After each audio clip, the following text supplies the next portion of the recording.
Night riding season is upon us, and we've been out in the darkness testing the latest mountain bike lights, which, aside from spooking the wildlife and trying not to attract the wrong kind of attention in rural car parks, has given us some great insight into the latest options on the market. So here's a quick rundown on 5 highly rated lights. Let's start with the most powerful light here, the blindingly bright Magicshine Monteer 12,000. As the name suggests, it blasts out a staggering 12,000 lumens. Now, to put that into some kind of perspective, a typical halogen headlight has 700 to 1200 lumens. Even a modern LED equipped car will have 3000 to 6000 lumens. So you could have more than double the brightest car headlight on your handlebar, which is nuts. I mean, I remember going night riding with an old ever-ready torch and actually turning it off occasionally to spice things up. The good thing is that you can run the Monteer at a lower power setting and increase the runtime.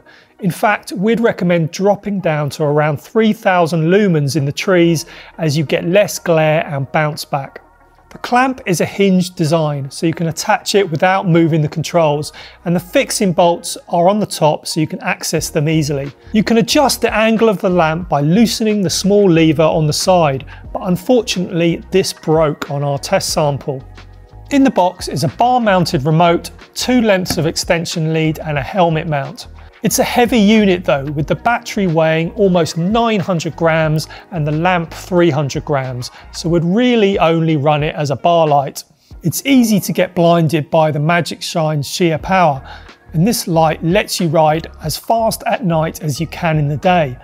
But you can also have just as much fun and go almost as fast with a lot less cost, weight and power. From one extreme to another, the least powerful light in our roundup is the Knog 1300 nightlight. It's an all-in-one unit with the battery and the lamp combined and puts out a claimed 1300 lumens, which means you can run it either as a bar light or a helmet light. For off-road use, we'd recommend the latter, as it's not really got the power and beam you need from a bar light. In full power mode, expect to get around 75 minutes from the internal battery, but run it at 650 lumens and the run time doubles. Our advice would be to use full power for the descents and power it down on the climbs to maximise battery life. It's not the brightest helmet light and does get overwhelmed if you have a really powerful bar light, but at less than £100, it's decent value. The biggest problems with this light are that the GoPro style mount sits high on your helmet, which makes it vulnerable to low hanging branches and does create more of a pendulum effect than a low profile mount. And it doesn't come with a USB-C charging cable, a plug or a base for the helmet mount.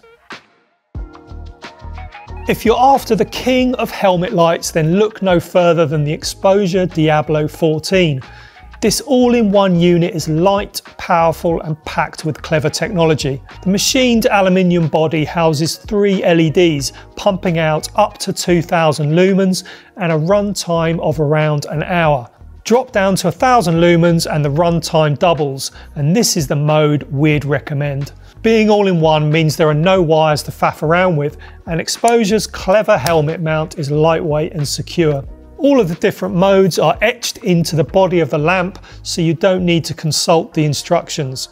Perhaps the best bit is that Exposure has integrated 2 smart technologies into the Diablo to make life easy on the trail. The first is Reflex Plus, and this automatically changes the intensity of the light depending on your speed. So the faster you go, the brighter it gets, and vice versa.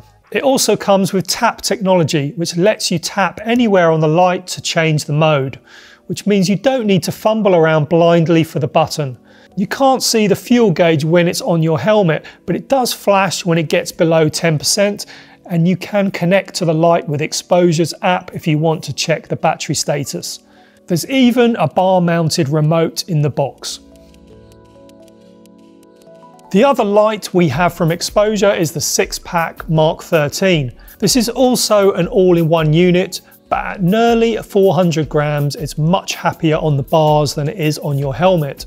It has all the same features and integrated technology as the Diablo, but boasts 3,900 lumens.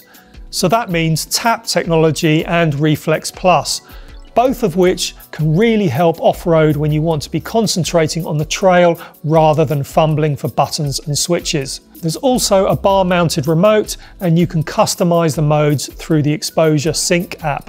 However, the app is kind of quirky in that you need to adjust the power in each mode by tuning the runtime rather than the brightness. The Sixpack gets one of Exposure's distinctive CNC machined aluminium housings with an array of fins to help dissipate heat. We think it looks really cool, and we appreciate the sealed charging port, integrated display and positive on-off switch, but at nearly 400 grams it's a chunky unit. You can feel the effects of this extra weight on the bars when steering the bike through tight turns, and we also knocked our knee on it a few times during testing. On full beam we got just under 2 hours runtime, so by turning down the power on climbs, the Sixpack should last the duration of most night rides. The beam is broad and even. There are no hot spots or dark areas, just a bright, crisp, white light that offers excellent clarity even when it's misty. The Sixpack does take a long time to charge, and it's a hefty unit to have on your handlebars, but it's solid and reliable with ample power and runtime. To sum up, it's like sunshine in a can. Our final light in this roundup is the Ravemen XR6000. We've tested Ravemen lights in the past and been underwhelmed by the power on offer, but this new light is a different proposition altogether. It has a separate light and battery pack with a claimed output of 6,000 lumens, which is plenty enough for off-road use. The alloy lamp unit is sleek and comes with a secure mount that can be positioned centrally over the stem. We like the fact that it comes with dual fuel gauges, one on the lamp unit and one on the battery. You can also use the battery to charge a phone if you need to top up in the middle of nowhere. The beam is quite special in that it's similar to a modern car headlight. There's a spotlight that illuminates the distance and a floodlight to pull around the foreground. Unfortunately, we found it wasn't as well suited to mountain biking as the Exposure Sixpack because it doesn't have the far-reaching punch needed for high-speed trails. We needed to use all the LEDs to get sufficient light, and this ate into the runtime. After just 1 hour, it ran out of juice. Even using the mid-power mode only increased this to around 2 hours. So while the Ravemen XR6000 is an attractive package and decent value, it's better suited to shorter rides on familiar terrain than long-distance nocturnal adventures. If you want to see more reviews of the latest lights, then check out our buyer's guide at mbr.co.uk. I've dropped a link in the description. There are also links in the description to the best deals on some of the lights included here. Thanks very much for watching, and if you're a regular night rider, drop us a comment with your recommended light setup.